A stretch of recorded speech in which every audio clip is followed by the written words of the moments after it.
Humanity's secret Dreadnought loomed in the shadows, waiting to be unveiled as smug Ferengi Ambassador Primus openly mocked Earth's primitive defenses in front of its desperate leaders.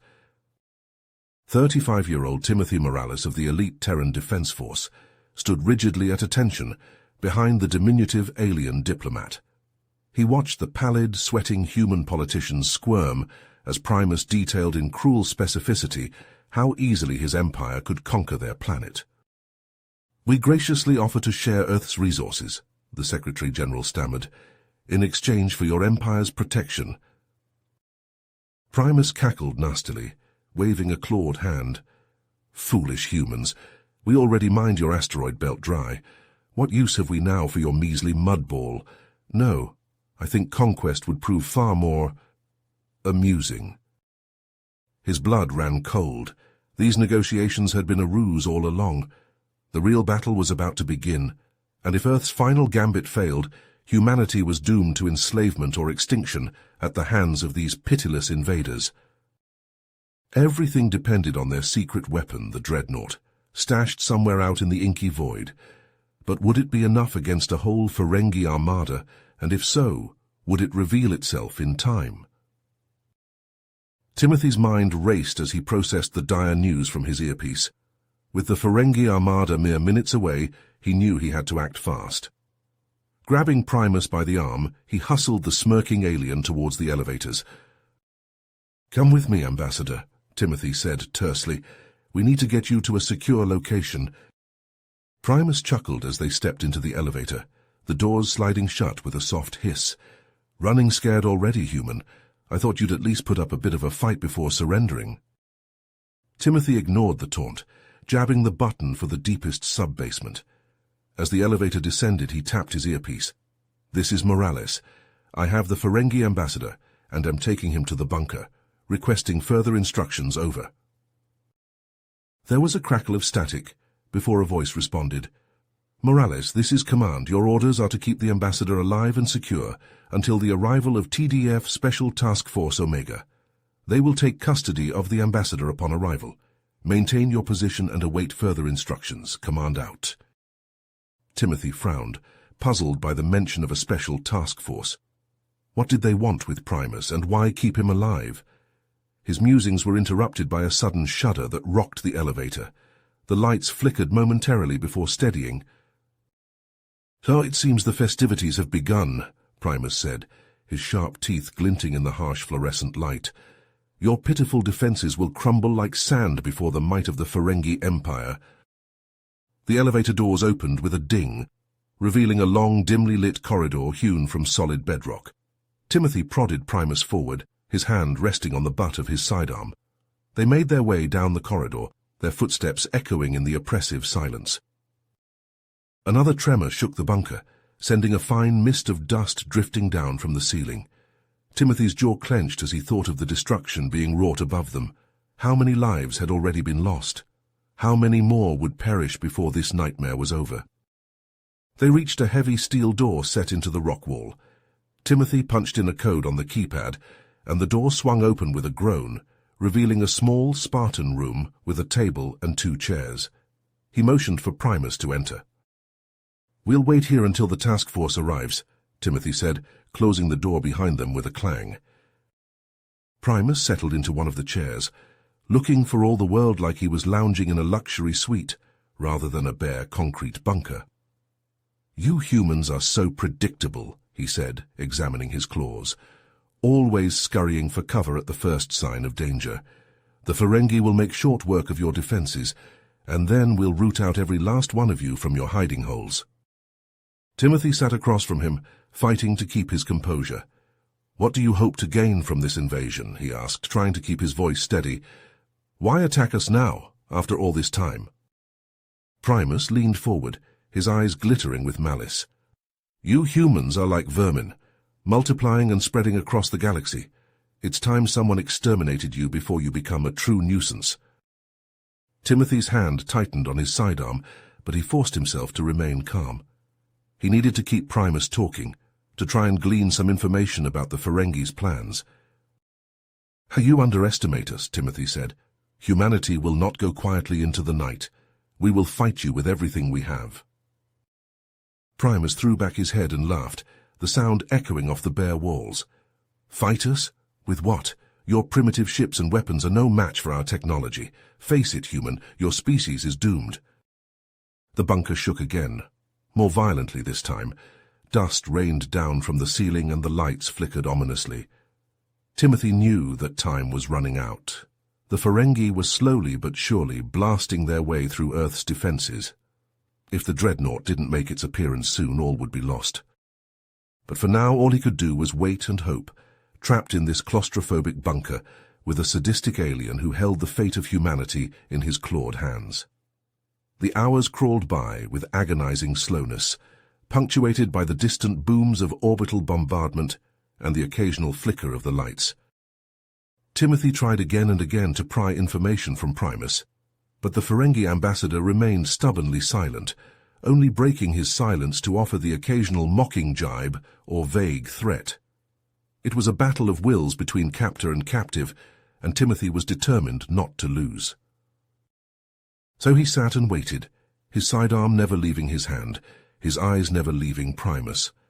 And all the while the fate of Earth, of all humanity, hung in the balance, dependent on a secret weapon that might not even exist.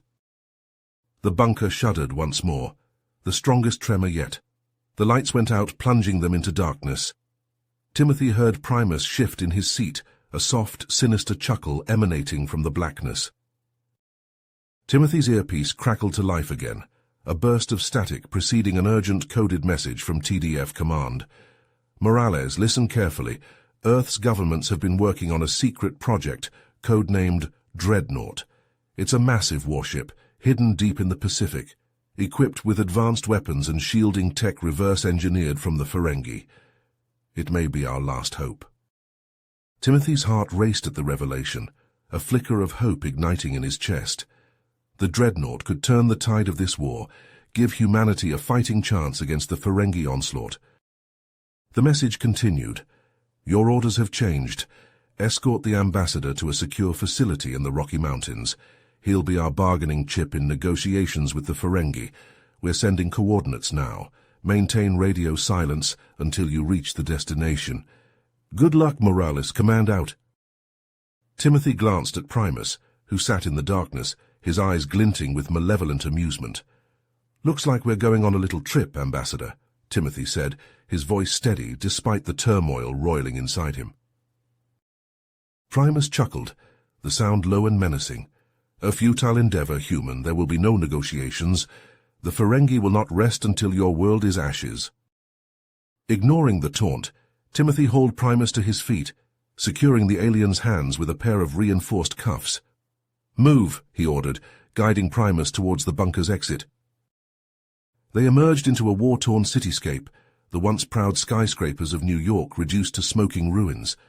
The air was thick with the acrid stench of burning metal and plastic, the sky above choked with roiling clouds of black smoke.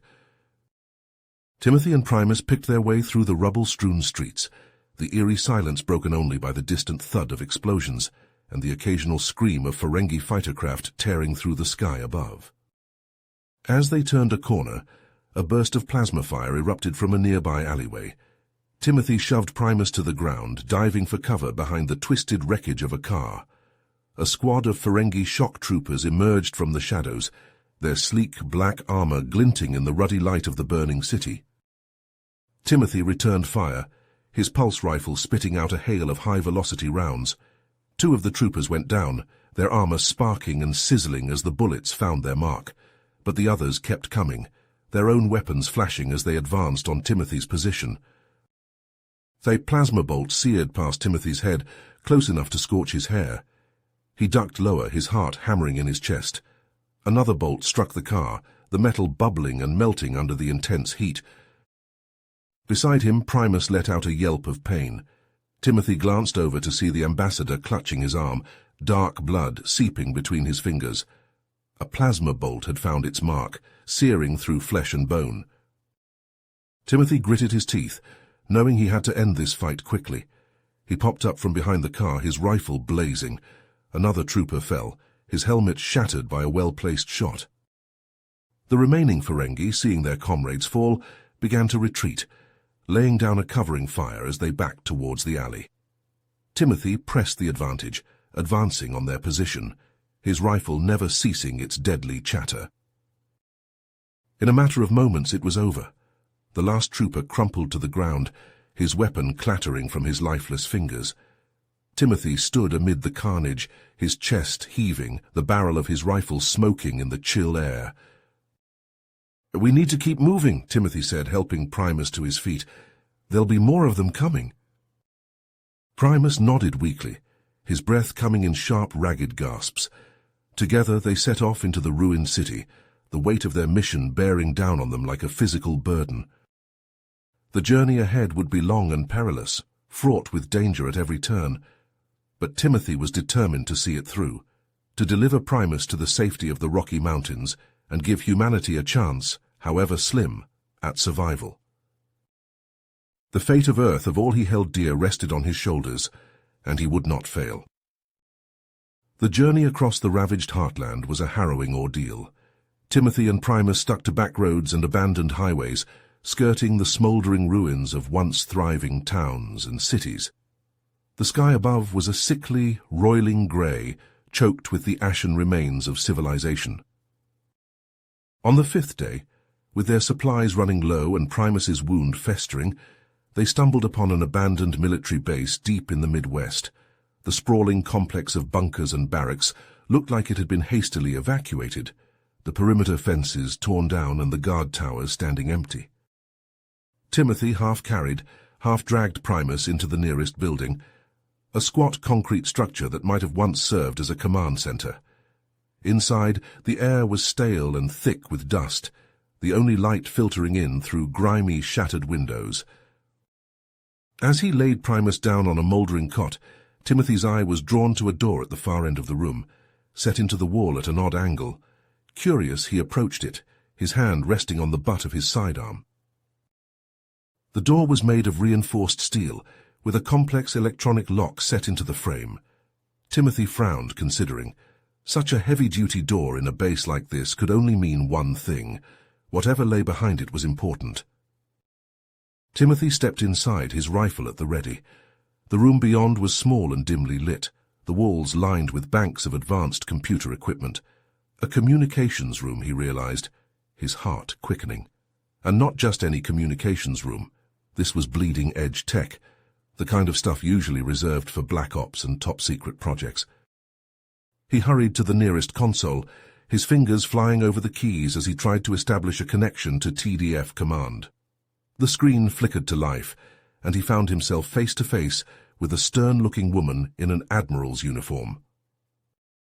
"Identify yourself," she snapped, her eyes narrowing. "Lieutenant Timothy Morales, ma'am," he said, standing to attention. "I have Ambassador Primus in custody and am requesting immediate extraction." The Admiral's expression softened slightly. "Lieutenant Morales, this is Admiral Olivia Prescott, commander of the Dreadnought. We've been monitoring your progress. Good work getting the ambassador this far." Timothy felt a surge of relief. The Dreadnought was real. There was still hope. "What are my orders, ma'am?" he asked. Prescott leaned forward, her face grave. "The Dreadnought is almost ready to engage the Ferengi fleet, but our targeting systems have been compromised by enemy cyber attacks. We need accurate targeting data to make our weapons effective." She fixed Timothy with a piercing stare. "That's where you come in, Lieutenant. We need you to transmit the targeting data from your location to the Dreadnought. The fate of this war may depend on it." Timothy swallowed hard, the weight of the responsibility settling on his shoulders like a physical burden. "Understood, ma'am.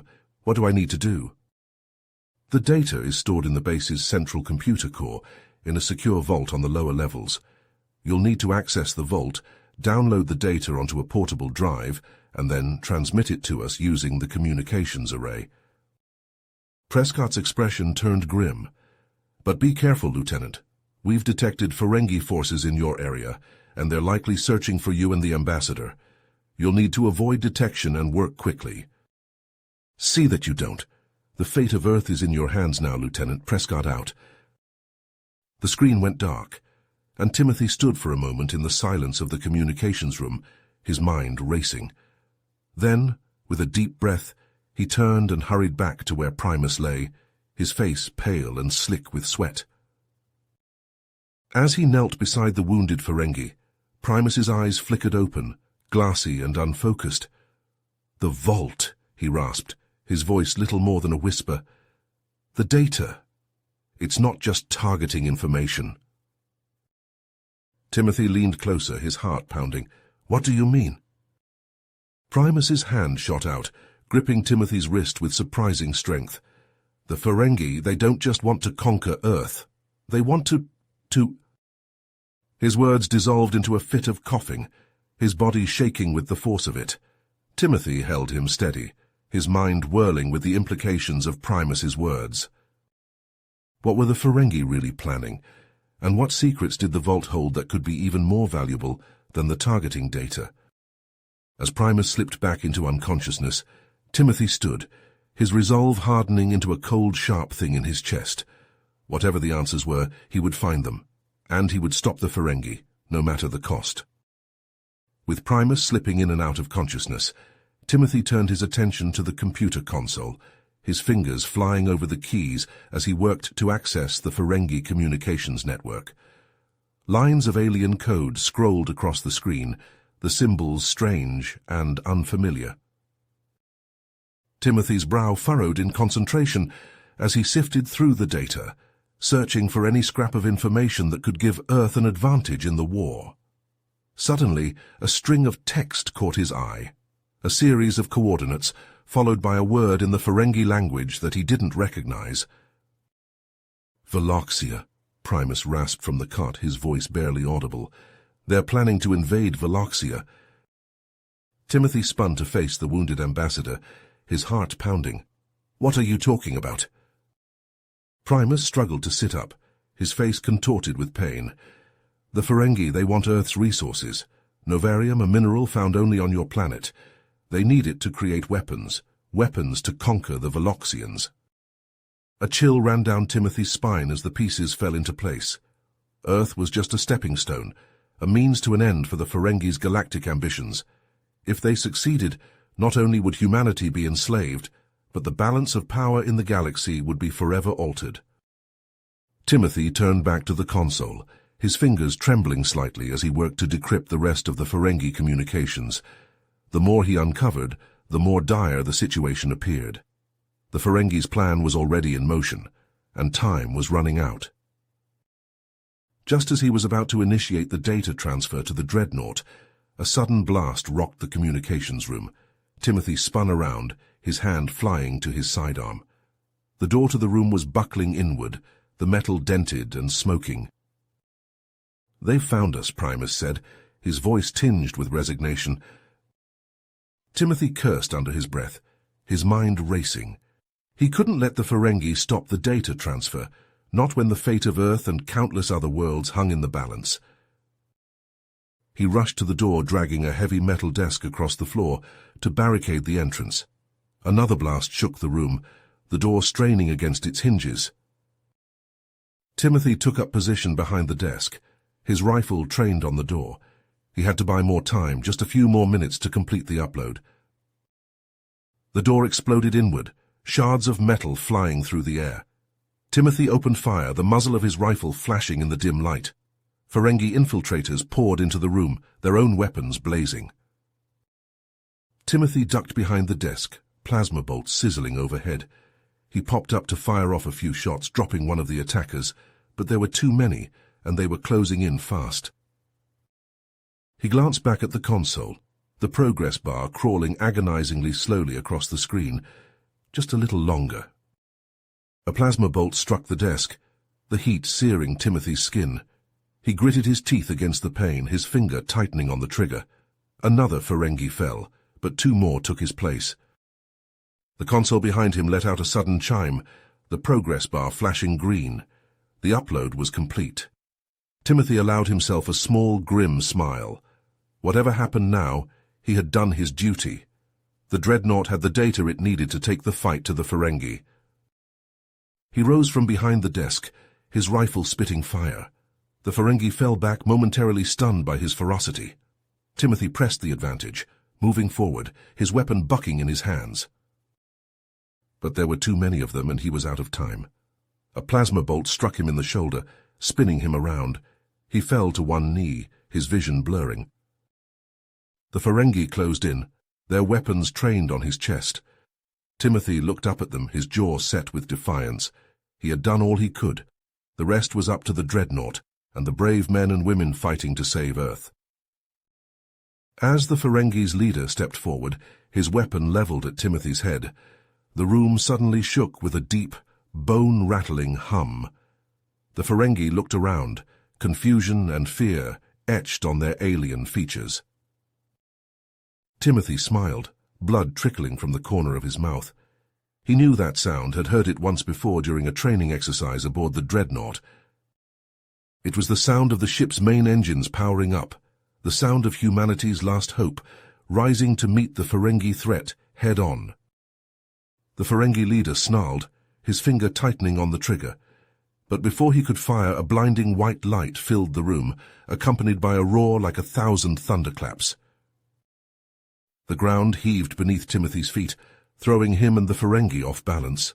He struggled to stand, shielding his eyes against the searing light. Through the chaos, he could just make out the shape of the Dreadnought rising into the sky, its hull gleaming in the sun. It was a magnificent sight, a symbol of humanity's resilience and determination.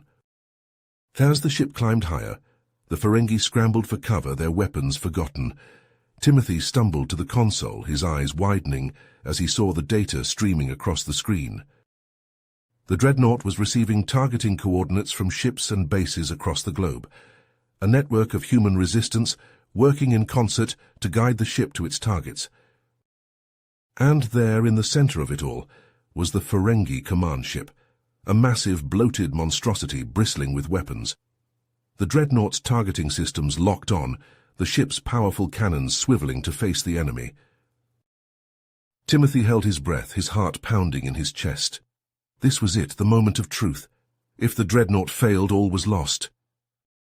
A blinding flash lit up the sky, followed by a thunderous boom that shook the very foundations of the earth. Timothy shielded his eyes, his ears ringing from the concussion. When he looked up, the Ferengi command ship was gone, reduced to a cloud of expanding debris. And in its place, the Dreadnought hovered triumphant, its hull scarred but intact. Just as the Ferengi stormed into the room, their weapons drawn and ready to fire, the console chimed, signaling the successful transmission of the targeting data. Timothy allowed himself a brief moment of relief before grabbing his rifle and turning to face the attackers. But before either side could open fire, a deep rumbling boom echoed through the base, followed by a shockwave that knocked everyone off their feet. Timothy scrambled to the nearest window, his eyes widening as he saw the Dreadnought rising from the depths of the Pacific, like a leviathan from the deep. The Ferengi ships, caught off guard by the sudden appearance of the Dreadnought, scrambled to reposition themselves, but it was too late. The Dreadnought's cannons fired, lancing through the enemy fleet with beams of searing energy. Ships exploded in brilliant flashes of light, their hulls shattering under the onslaught. Within minutes, the once formidable Ferengi armada was reduced to a field of drifting debris, the remnants of their ships limping away from Earth's orbit in a desperate retreat. Timothy felt a surge of hope as he watched the alien invaders flee, knowing that Earth, for the moment, was safe. But his relief was short-lived. As he turned to check on Primus, he found himself staring down the barrel of a Ferengi plasma rifle. The wounded ambassador was gone, and in his place stood a group of battle-hardened Ferengi soldiers, led by a tall, imposing figure in ornate armor.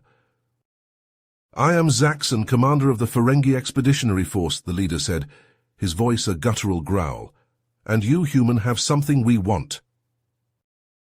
Timothy tightened his grip on his own weapon, his mind racing as he tried to find a way out of this standoff. "I don't know what you're talking about," he said, his voice steady despite the fear coursing through his veins. Zaxxon chuckled, a harsh, grating sound. "Don't play coy with me, human. We know about your species' unique genetic traits, the ones that could hold the key to unlocking even greater technological advancements. Surrender yourself and the ambassador to us, and we will spare your pitiful planet. Timothy's mind reeled at the revelation.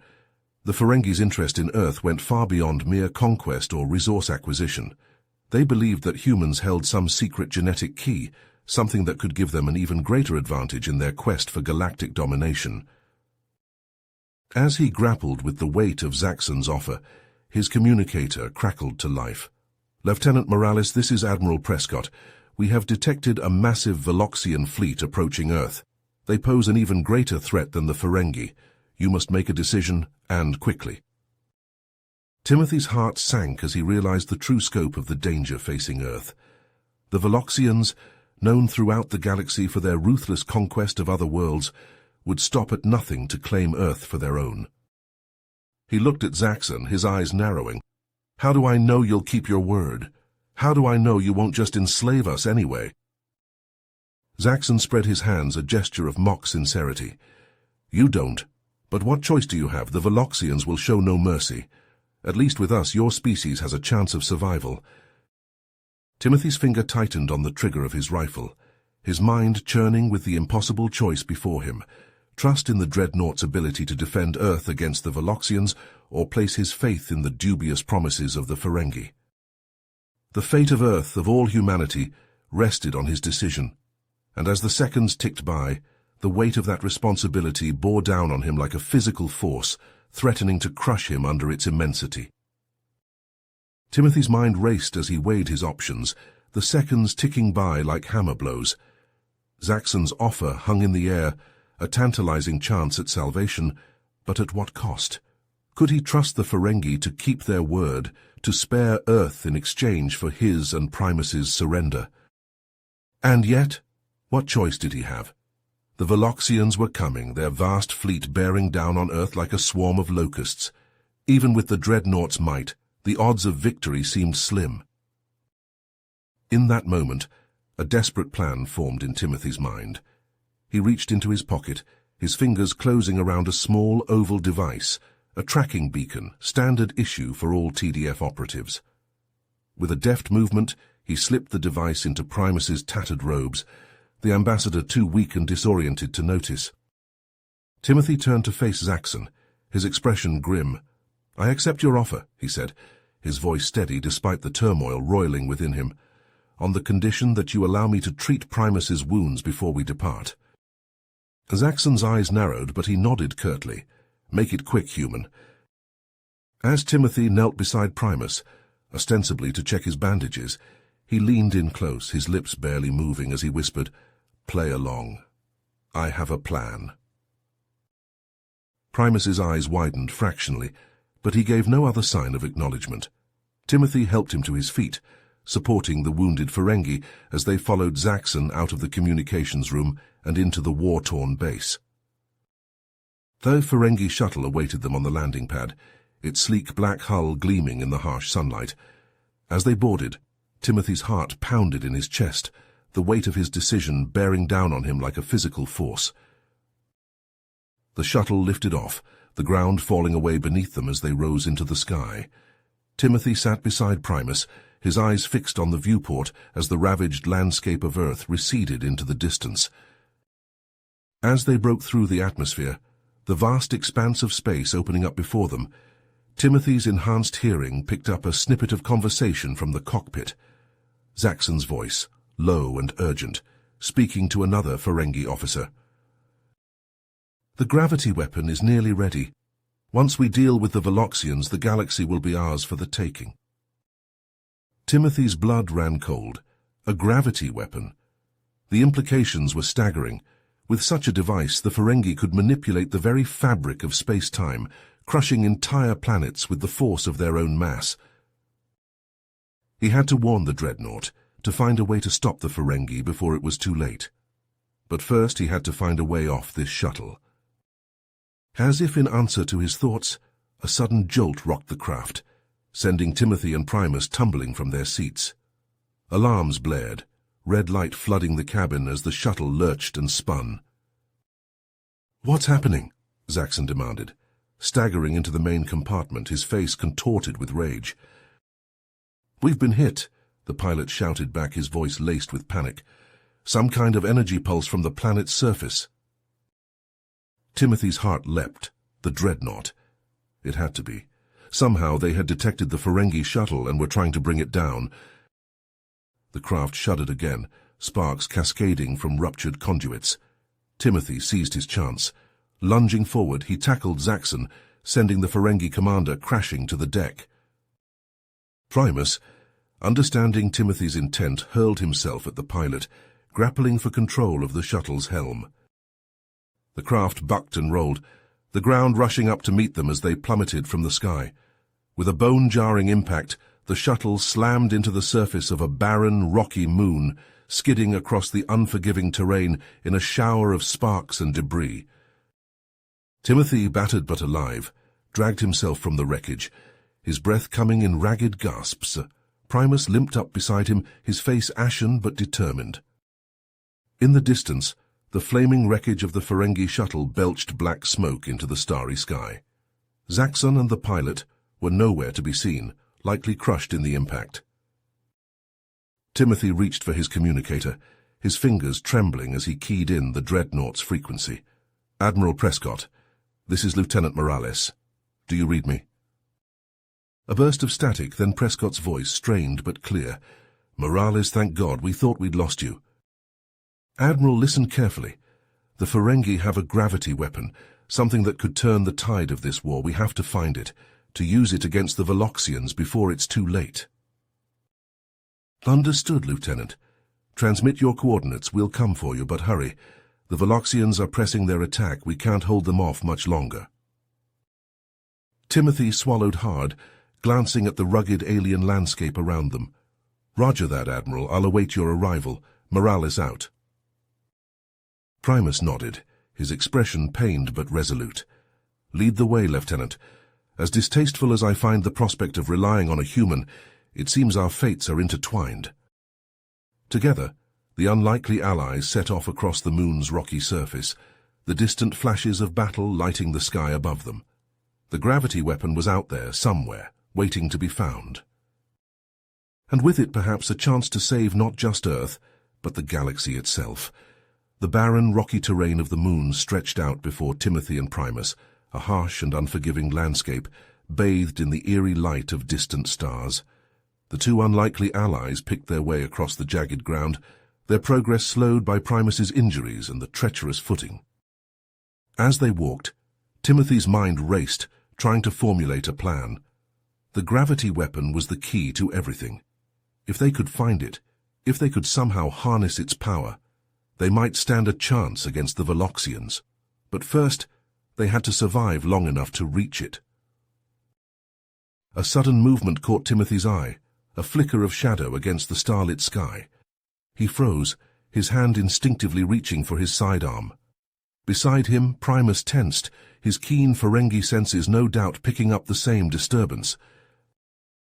"We're not alone," Timothy whispered, his voice barely audible over the distant rumble of battle. "Zaxxon's troops must have tracked the shuttle's crash site." Primus nodded grimly, his eyes scanning the rocky terrain. "We need to find shelter, somewhere to hide until your admiral arrives." Timothy's gaze fell on a nearby outcropping of rocks, a jagged formation that looked like it might offer some measure of cover. He gestured silently, and together they crept towards it, their hearts pounding in the stillness of the alien moon. They had barely reached the shelter of the rocks when a burst of plasma fire seared the ground at their feet. Timothy spun, his weapon drawn, to see a squad of Ferengi soldiers advancing on their position, their black armor gleaming in the starlight. "Run!" he shouted to Primus even as he opened fire, his pulse rifle spitting out a hail of high-velocity rounds. Two of the Ferengi went down, their armor sparking and sizzling, but the others kept coming, their own weapons flashing in the darkness. Primus, hobbling on his injured leg, made a desperate dash for the rocks, plasma bolts sizzling past him as he ran. Timothy laid down covering fire, his jaw clenched with determination, as he bought the ambassador a few precious seconds of time. Then he was running too, zigzagging across the uneven ground as the Ferengi's shots whined past him. He could feel the heat of their plasma bolts, could smell the acrid stench of burning rock and superheated air. He dived behind the outcropping just as a bolt seared the ground where he'd been standing a heartbeat before. Primus was there, his face drawn with pain and exhaustion, but his eyes still sharp and alert. "We can't stay here," he hissed, even as another volley of plasma fire scorched the rocks above their heads. "They'll flank us, cut us off." Timothy gritted his teeth, his mind racing.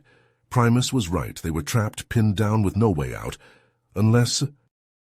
His gaze fell on a narrow fissure in the rock face, a dark, jagged crack that looked just wide enough for a person to squeeze through. It was a gamble, a desperate roll of the dice. But what choice did they have? Primus looked dubious, but another searing burst of plasma fire settled the matter. Together they scrambled towards the fissure, the Ferengis' shouts and the whine of their weapons filling the air behind them.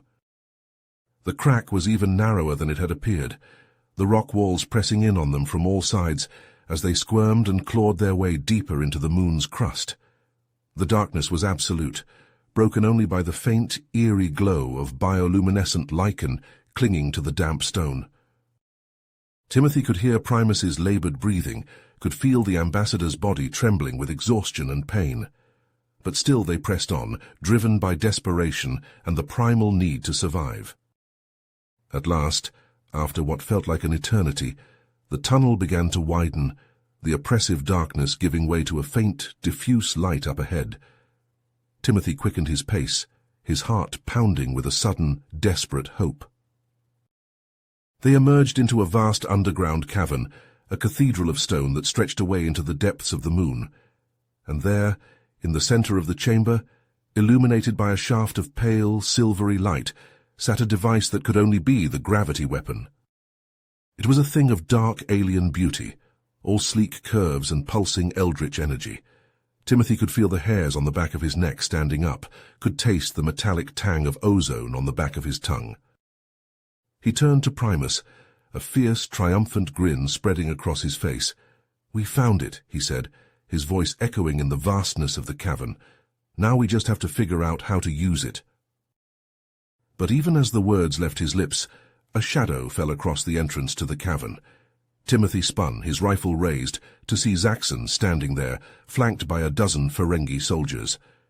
The commander's face was a mask of rage and hatred, his eyes burning with a cold, merciless fire. "You have caused me a great deal of trouble, human," Zaxxon snarled, his voice dripping with menace. "But now it ends. The gravity weapon is mine, and with it, the galaxy itself."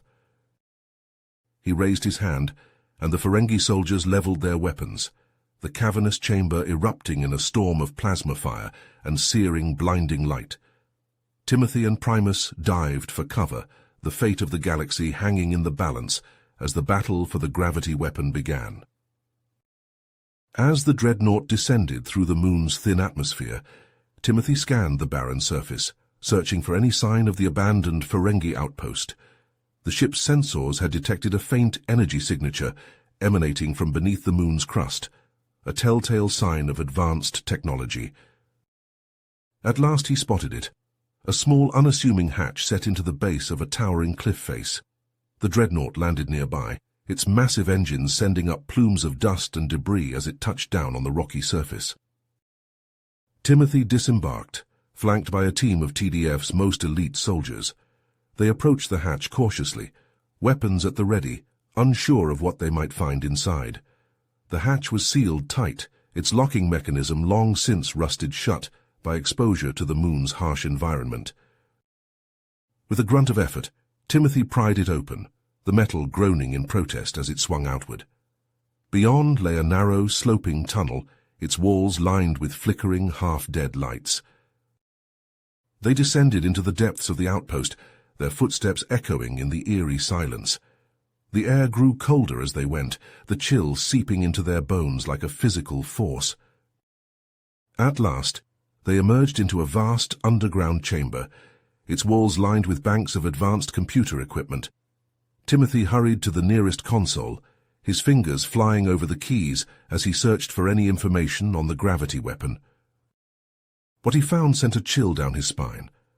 The weapon was located on a heavily guarded Ferengi space station, deep in the heart of their territory.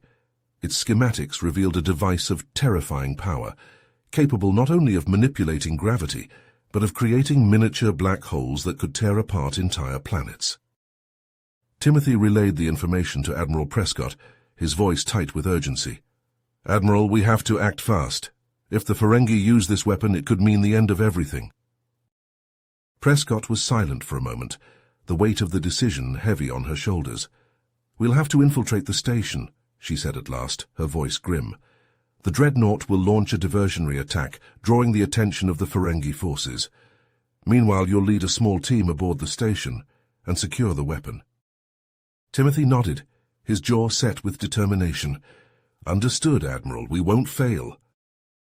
The journey to the Ferengi station was tense and silent. Each member of the team lost in their own thoughts. They knew the stakes, knew that the fate of Earth and countless other worlds hung in the balance. As they approached the station, the Dreadnought opened fire, its weapons tearing through the Ferengi defenses like paper. The station's alarms blared, red lights flashing in the darkness as the Ferengi scrambled to respond. In the chaos, Timothy and his team slipped aboard, their stealth suits rendering them all but invisible to the station's sensors. They moved quickly, navigating the twisting corridors and evading the Ferengi patrols with practiced ease. But as they neared the weapon's location, they found their path blocked by a series of cunning traps and defenses.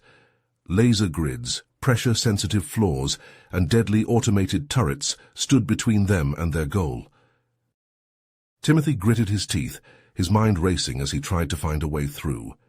Every second they delayed brought them closer to discovery, closer to failure. Timothy raised his weapon, his finger tight on the trigger. "It's over, Zaxxon. Surrender the weapon and no one has to get hurt." Zaxxon laughed, a cold, mirthless sound. "You still don't understand, do you? This weapon is more than just a tool of conquest. With it, we can create miniature black holes, tear apart entire planets. And if you don't surrender, I'll use it on Earth first." Timothy's heart raced, his mind whirling as he tried to find a way out of the impasse. He knew he couldn't let Zaxxon use the weapon, but he also knew that surrendering would mean dooming Earth to a fate worse than death. And then, in a flash of inspiration, he had an idea. His hand dipped to his belt, fingers closing around a small spherical device, a stun grenade, one of the few non-lethal weapons in their arsenal. In one smooth motion, he pulled the pin and tossed the grenade towards Zaxxon. It detonated with a blinding flash and a deafening bang, sending the Ferengi commander staggering backwards, his hands clutching at his eyes. Timothy and his team surged forward, taking advantage of the momentary distraction. They overrode the weapon's controls, locking it down and preventing any unauthorized activation. But as they turned to make their escape, they found themselves face to face with a new threat. A group of Veloxian infiltrators, their sleek black armor bristling with advanced weaponry. And behind them, the station's Ferengi guards alerted by the commotion and closing in fast. Timothy and his team were caught between two deadly enemies, outnumbered and outgunned. The battle that followed was fierce and brutal, a desperate struggle for survival against overwhelming odds. Plasma bolts and laser beams crisscrossed the narrow corridors, the air thick with the stench of ozone and burning flesh. Timothy fought like a man possessed, his rifle spitting out a hail of deadly fire. Beside him, his team members fell one by one, cut down by the relentless onslaught. As the last of his companions fell, Timothy found himself alone, his ammunition spent and his energy reserves running low. He knew he couldn't hold out much longer, knew that the station's defenders would soon overwhelm him. And in that moment, he made a decision. The gravity weapon couldn't be allowed to fall into enemy hands. The risk was too great, the consequences too dire. With a grim sense of purpose, he turned back towards the weapons control room, his mind set on one final desperate gambit. He would overload the station's power core, triggering a chain reaction that would destroy the entire facility. It was a suicide mission, a last defiant stand against impossible odds. But as Timothy worked to set the overload in motion, he felt a strange sense of peace settle over him. He had done his duty, had given everything he had to protect his people and his planet. And as the station began to shake itself apart around him, as the roar of the explosions grew to a deafening crescendo, Timothy closed his eyes and thought of Earth, of the blue skies and green fields he had fought so hard to defend. The end, when it came, was sudden and swift, a blinding flash of light, a searing wave of heat, and then nothing. The station vanished in a billowing cloud of plasma and debris, the gravity weapon consumed in the inferno.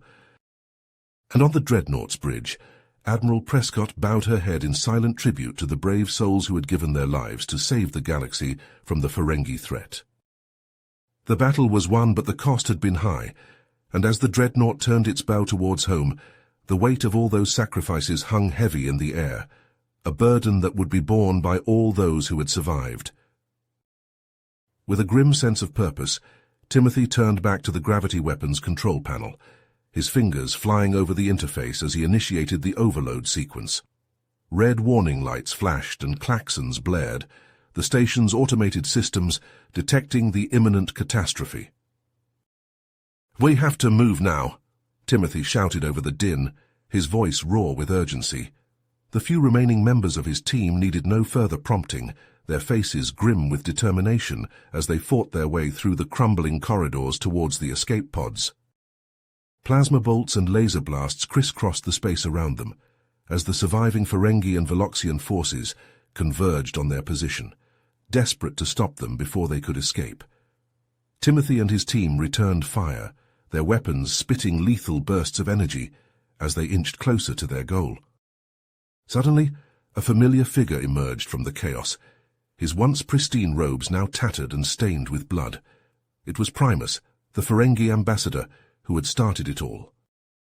For a moment Timothy tensed, expecting another confrontation, but something had changed in Primus's demeanor. The arrogance and cruelty were gone, replaced by a weariness and sorrow that seemed to emanate from his very being. "Go," Primus said, his voice barely audible over the sounds of battle and the station's imminent destruction. "I'll hold them off." Timothy hesitated, torn between his instinct to leave no one behind and the knowledge that every second counted. Primus seemed to sense his dilemma, a sad smile playing across his alien features. "My people have been consumed by our own greed and lust for power," he said. "It's time we faced the consequences of our actions." With that, Primus turned to face the oncoming horde, his small form dwarfed by the towering Ferengi and Veloxian warriors. He glanced back over his shoulder, his eyes meeting Timothy's one last time. "Make it count, human. Don't let our mistakes become yours." Then he was gone, charging into the fray with a defiant roar, buying Timothy and his team the precious moments they needed to reach the escape pods. They piled in, strapping themselves into the harnesses as the pods sealed around them. With a bone-jarring lurch, the pods blasted free of the disintegrating station, hurtling into the void of space. Behind them, the gravity weapon reached critical mass, the station imploding in on itself in a blinding flash of light. From the viewports of the pods, Timothy watched in awe and horror as a massive black hole formed, its gravitational pull so immense that it consumed the station and the surrounding Ferengi and Veloxian ships in a matter of seconds. It was a sight he knew he would never forget, a testament to the terrible power they had unleashed. As the pods drifted through the debris-strewn space, a familiar shape emerged from the darkness. It was the Dreadnought, battered and scarred from its battles, but still intact. Tractor beams lanced out, seizing the pods and drawing them into the safety of the warship's hangar bays. Timothy and his team emerged from the pods, their faces haggard with exhaustion and the weight of what they had witnessed. The crew of the Dreadnought gathered around them, their expressions a mix of relief and sorrow. Admiral Prescott stepped forward, her eyes meeting Timothy's. No words were spoken, but in that moment a silent understanding passed between them. They had won, but at a terrible cost. As the crew began the arduous task of repairs and tending to the wounded, Timothy found himself drawn to the Dreadnought's observation deck. He stood there, staring out at the stars, lost in thought. They had changed the galaxy, for better or worse. Earth was safe, the Ferengi and Veloxian threats neutralized. But at what price? How many lives had been lost? How much destruction wrought? And now, with the arrival of this new unknown alien fleet, it seemed that their struggles were far from over. Timothy sighed, his shoulders slumping under the weight of it all. But then he remembered Primus's final words, the look of determination in the old Ferengi's eyes as he faced down his own people. "Make it count," he had said. And Timothy intended to do just that. He turned away from the viewport, squaring his shoulders as he strode towards the bridge. Whatever challenges lay ahead, whatever threats this new alien race might pose, he and the crew of the Dreadnought would face them head-on. For Earth, for humanity, and for all those who had sacrificed so much to bring them to this moment. The battle was over, but the war for survival had only just begun. On the Dreadnought's bridge, a tense silence hung in the air as the crew watched the unknown alien fleet approach on their sensors. The ships were unlike anything they had ever seen, sleek and angular, with an aura of menace that seemed to radiate from their very hulls. Admiral Prescott stood at the helm, her face a mask of grim determination. She had faced down the Ferengi and Veloxian threats, but this new enemy was something else entirely. Suddenly the communications console crackled to life, and a deep resonant voice filled the bridge. "Attention, people of Earth. I am the Overseer, leader of the Orion Collective. We have been observing your recent conflicts with great interest." Prescott and Timothy exchanged a glance, their unease growing with each passing moment. "We have deemed your species, along with the Ferengi and Veloxians, to be potential threats to the stability of the galaxy," the Overseer continued, his tone cold and imperious. "As such, we offer you an ultimatum. Surrender your vessel, the Dreadnought, and its advanced technology to us, or face the consequences." The bridge was silent for a long moment, the weight of the Overseer's words hanging in the air like a physical presence. "And if we refuse?" Prescott asked, her voice steady despite the fear that gripped her heart. "Then your world will be made an example of," the Overseer replied, his voice dripping with menace. "Your cities will burn, your people will be enslaved, and your planet will serve as a warning to any who would defy the Orion Collective." Timothy felt a cold knot of dread form in his stomach. They had fought so hard, sacrificed so much, only to be faced with yet another impossible choice. But as he looked around at the faces of his crewmates, he saw not despair, but determination. They had come too far to give up now. "Admiral, I have an idea," he said, stepping forward. "The Dreadnought's warp drive, if we push it to its limits, could theoretically create a wormhole. We could use it to escape, to lead the Orion fleet away from Earth." Prescott's eyes widened, a glimmer of hope flickering in their depths. "But we have no idea where we'd end up. The risks are better than the alternative," Timothy finished, his jaw set with resolve. "If we stay, Earth is doomed. At least this way we have a chance." Prescott hesitated for a moment, the weight of the decision heavy on her shoulders. But as she looked out at the alien fleet, their weapons no doubt locked and ready to fire, she knew there was only one choice. "Helm, prepare to engage warp drive, maximum power," she ordered, her voice ringing with authority. "Let's show these bastards what humanity is made of." The crew leapt into action, their hands flying over consoles as they readied the ship for the desperate gambit. Timothy took his place at the tactical station, his heart pounding in his chest. The Dreadnought's engines roared to life, the deck plates thrumming with barely contained power. On the view screen the stars stretched and distorted as the ship hurtled forward, the alien fleet falling away behind them. And then, with a blinding flash of light and a shudder that rattled the ship to its very core, the wormhole opened, a swirling vortex of energy that seemed to beckon them onward. Timothy gripped the edge of his console as the Dreadnought plunged into the heart of the maelstrom, the bridge lights flickering and dimming as the ship strained against the titanic forces that buffeted it. For a moment that seemed to stretch into eternity, there was nothing but chaos and darkness, the very fabric of space and time twisting and warping around them. And then, as suddenly as it had begun, it was over. The Dreadnought emerged from the wormhole, battered but intact, into an unfamiliar stretch of space. Timothy stared out at the alien stars, his mind reeling with the implications of what had just happened. They had escaped the Orion Collective, but at what cost? As the crew began to take stock of their situation, a chilling realization dawned on them.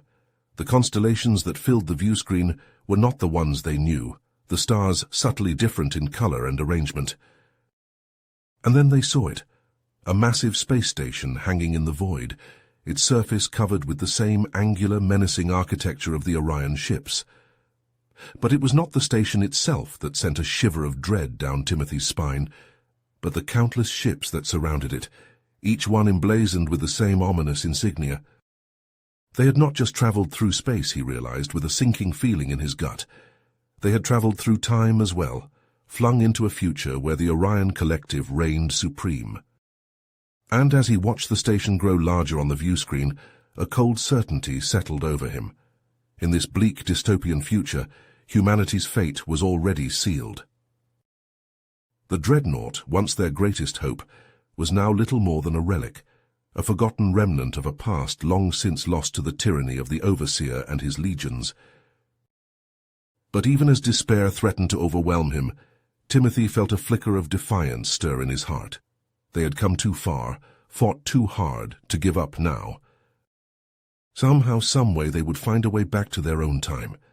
They would undo the Overseer's reign of terror before it ever began. The crew of the Dreadnought had a new mission now, a desperate quest that would take them to the very edges of space and time itself. And as Timothy looked around at the faces of his crewmates, he saw the same determination that he felt reflected back at him. They were the last hope of humanity, the only ones who could set right what had gone so terribly wrong. Together, they would navigate this strange and deadly future, forging alliances with those who still resisted the Overseer's rule, and using every last ounce of their skill and cunning to unravel the secrets of the Dreadnought's technology. It was a daunting task, a seemingly impossible undertaking, but they had no choice. The fate of their world, of their very species, hung in the balance. And so, as the Dreadnought drifted closer to the station, its crew steeled themselves for the challenges to come. They were explorers, warriors, and above all, survivors. And they would not rest until they had set the timeline right, no matter the cost. You have reached the end of the story. If you enjoyed this story and want to support us, please leave a like and subscribe to our channel, and for every comment that says 88, I will heart every single one of them. Thank you for your time.